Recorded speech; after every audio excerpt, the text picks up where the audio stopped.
السلام علیکم ورحمۃ اللہ وبرکاتہ۔ اچھا پیارے بھائیو، آج کوئی بندہ غم کو دور کرنے کے لیے شراب پیتا ہے، کہتا ہے غم کو دور کرنے کے لیے چلو سگریٹ پی لیتے ہیں، غم کو دور کرنے کے لیے گولیاں کھا لیتے ہیں، غم کو دور کرنے کے لیے خودکشی کر لیتے ہیں۔ اگر پیارے بھائیو آپ نے غموں کو دور کرنے کے لیے خودکشی کر کے جہنمی جی بننا ہے، خودکشی کر کے جہنمی جی بننا ہے، تو آپ ذکر و اذکار کر لیں، قرآن پڑھ لیں، قرآن سے دل کو اطمینان ملتا ہے۔ سارے غموں کا علاج اللہ رب العزت نے قرآن پاک کے اندر رکھا ہے۔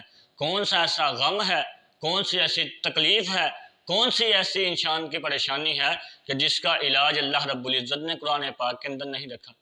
کون سی ایسی بیماری ہے، مرض ہے، کون سا ایسا انسان کا گناہ ہے جس کا علاج اللہ رب العزت نے دین کے اندر نہیں رکھا؟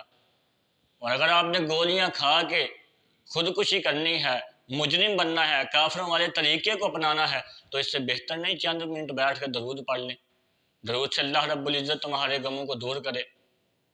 اور شراب پی کے جی تم نے مجرم بننا ہے، ذکر و اذکار کر لو۔ سگریٹ پی کے جی مجرم بننا ہے، سگریٹ سے بھی بھلا کسی کے غموں کا علاج ہوا ہے کبھی؟ بس ایک سوچ بنائی ہے کہ ہم سگریٹ پیئیں گے، ہم سوچ کے اندر بیٹھیں گے تو ہمارے غموں کا علاج ہو جائے گا۔ اگر یہی سوچ آپ قرآن کے اوپر لاگو کریں، یہی سوچ آپ درود پر لاگو کریں، یہی سوچ آپ ذکر و اذکار پر لاگو کریں کہ ذکر و اذکار کروں گا میرے غموں کا علاج اس کے اندر ہے، قرآن پڑھوں گا میرے غموں کا علاج اس کے اندر ہے، درود پڑھوں گا میرے غموں کا علاج اس کے اندر ہے۔ اگر یہ سوچ اپنی بنا لو گے، 100% اپنا یقین اس کے اوپر بنا لو گے، تو انشاءاللہ اللہ رب العزت تمہارے غموں کو بھی دور کرے گا۔ جو تمہیں پریشانیاں ہیں، بیماریاں ہیں، اللہ رب العزت ان کو بھی انشاءاللہ دور کرے گا۔ پختہ یقین رکھو ایک چیز کے اوپر۔ اور اللہ کے نبی کے ایک صحابی کہتے ہیں، اللہ کے نبی میں آپ پر درود پڑھنا چاہتا ہوں، کس قدر آپ پہ درود پڑھوں؟ اللہ کے نبی نے کہا جتنا چاہتا ہے تو پڑھ لے۔ لمبی حدیث ہے، ایک طویل حدیث ہے، کہا جتنا چاہتا ہے پڑھ لے۔ کہا اگر میں ایک حصہ آپ پر درود پڑھوں اور 3 حصے دعا کے لیے مخصوص کروں؟ نبی پاک صلی اللہ علیہ وسلم نے فرمایا کہ یعنی کہ اتنا بہتر ہے، اگر تو اور چاہے تو یہ تیرے لیے اور بہتر ہے، اگر اور زیادہ کر لے۔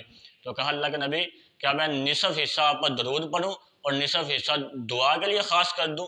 اللہ کے نبی نے کہا اور زیادہ کر، یہ تیرے لیے بہتر ہے۔ کہا میں 3 حصے آپ پر درود پڑھوں گا، 1 حصہ دعا کے لیے مخصوص کروں گا۔ فرمایا اس سے بھی زیادہ کر لے تو تیرے لیے اور بہتر ہے۔ کہا اللہ کے نبی میں تمام اوقات ہی آپ پر درود پڑھتا رہوں گا۔ اللہ کے نبی نے 2 جواب دیے اس وقت۔ فرمایا عزت تخفا ہموں کا، اس وقت یہ تیرے غموں کے لیے کافی ہو جائے گا، یہ ہر وقت تیرا درود پڑھنا تیرے غموں کے لیے کافی ہو جائے گا۔ وَيُغْفَرُ ذَنْبُكَ، اور تیرے گناہ بھی سارے کے سارے معاف کر دیے جائیں گے۔ ایک غم نہیں کہا، ایک غم نہیں کہا، بلکہ کہا تیرے غموں کو اللہ رب العزت دور کر دے گا۔ اور ایک گناہ بھی نہیں کہا، کہا تیرے گناہوں کو اللہ رب العزت دور کر دے گا اس درود کی برکت کی وجہ سے۔ ٹھیک ہے، تو نبی پاک صلی اللہ علیہ وسلم کا نعوذ باللہ فرمان جھوٹا تو نہیں ہو سکتا۔ میں کہہ رہا ہوں پختہ یقین رکھو ایک بات کے اوپر، انشاءاللہ اللہ رب العزت آپ کے سارے غموں کا علاج بھی کریں گے اور آپ کی بیماریوں کا علاج بھی۔ اللہ رب العزت سے دعا ہے۔